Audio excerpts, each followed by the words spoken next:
بس میں آنکھوں سے ضبط نہیں کر پا رہا تھا. حضرت مولانا طارق جمیل صاحب کا واقعہ ہے.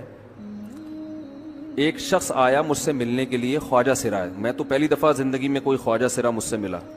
میں سمجھا کہ پراپر آدمی ہے, اتنی بڑی اس کی داڑھی اور رنگ ماشاءاللہ بڑی مردانہ وجہ.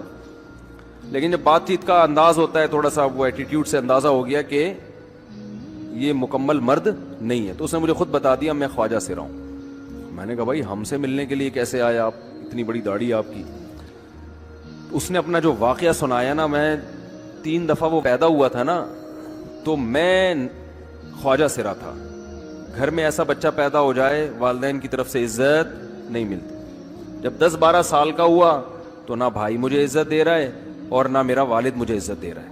میں بھائی کے ساتھ کہتا ہوں مجھے باہر لے کے جاؤ تو وہ کہتے ہیں لوگ میرا مذاق اڑائیں گے تمہیں دیکھ کے. ظاہر ہے اس کی حرکتیں تھوڑی زنانہ لڑکیوں والی حرکتیں ہوتی ہیں.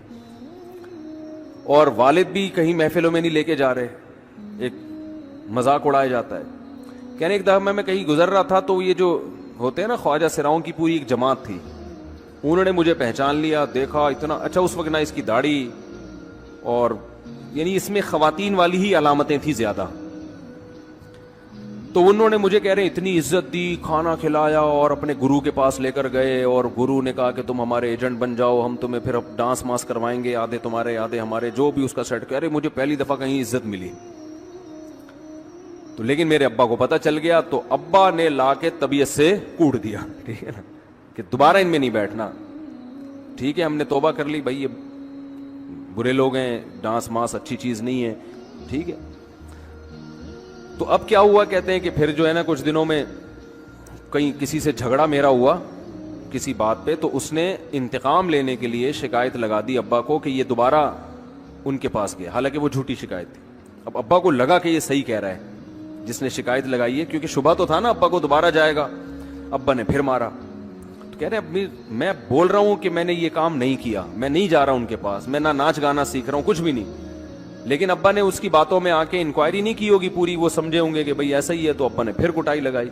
تو اس کے دل میں منفی جذبات پیدا ہو گئے اور یہ گھر سے بھاگ گیا کہ بھئی مجھے ویسے تو عزت نہ یہاں مل رہی ہے اور میں ذلت برداشت بھی کر رہا ہوں, تو بھی کہہ رہے میں وہاں چلا گیا. تو جب میں وہاں گیا ہوں نا خواجہ سراؤں کے ہاں, تو وہی گرو اور ڈانس, اور پھر اس نے مشہور کچھ ایکٹروں کے نام بتائے جن کے ساتھ ہم ڈانس کرتے تھے, اور پیسے آنا شروع ہو گئے, آدھے گرو کی جیب میں آدھے ہماری, اور ہٹو بچوں. لیکن ظاہر ہے یہ کوئی عزت دار راستہ تو نہیں ہے نا. کہہ رہے ہیں کہیں سے تبلیغی جماعت میں حضرت مولانا طارق جمیل صاحب آ گئے, انہوں نے اجازت مانگی, ہمارے گرو کو پیغام بھیجا بھائی مجھے ایک دفعہ یہاں آ کے دعوت دینے. تو اس نے اجازت دے دی, آ جاؤ بھائی. بیان کیا, ان کو سمجھایا بھائی یہ زندگی پہ گیا ہوں نا. تو حضرت پہلے سے دروازہ کھول کے ایسے انہوں نے دونوں بازو پھیلائے ہوئے تھے استقبال کے لیے, پہلے سے کھڑے ہوئے تھے علماء کے ساتھ. کہتے اتنے مشہور آدمی, اتنی بڑی سیلیبریٹی, اور اتنے بڑے بڑے علماء, ان کی پگڑیاں, ان کے اتنا خوبصورت لباس, جو خود عزت دار لوگ ہیں. کہہ رہے ایسے جو ہے نا میرے استقبال کے لیے دونوں بازو پھیلا کر کھڑے ہوئے, اور ایسے مجھے بیٹا بنا کے نہ اپنے سینے سے لگایا کہ تو میرا بیٹا ہے. کہہ رہے خدا کی قسم مجھے زندگی میں پہلی مرتبہ کسی سے پہلی مرتبہ ایسی عزت ملی مجھے کسی سے, اور اس عزت دینے میں مولانا کا کوئی مفاد, بولو بھائی, کچھ بھی, بلکہ ذلت ہوگی نا. لوگ کہتے ہیں خواجہ سرا کو بیٹا بنایا ہوا ہے, اور اس وقت تو اس میں بیچارے میں کچھ زنانہ سی علامتیں بھی تھیں.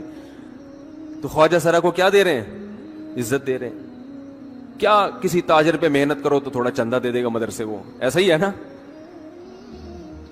اور کسی افسر پہ محنت کرو تو تعلقات کیا ہو جائیں گے, جب وہ دین پر آئے گا تو اس سے کیا فائدہ. اس کو تو باپ ایسے ان لوگوں کو ریجیکٹ کر دیتے ہیں, بھائی اپنانے سے.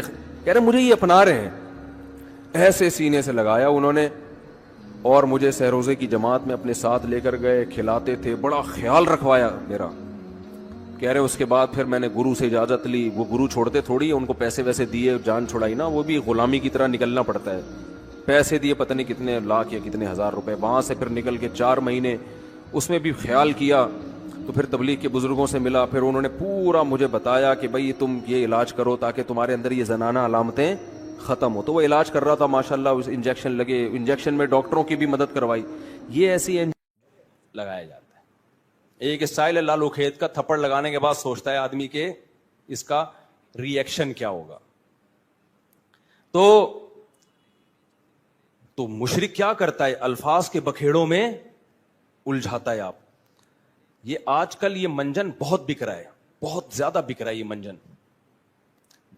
وہی میں بار بار کہتا ہوں نا, فرقہ واریت کے خلاف.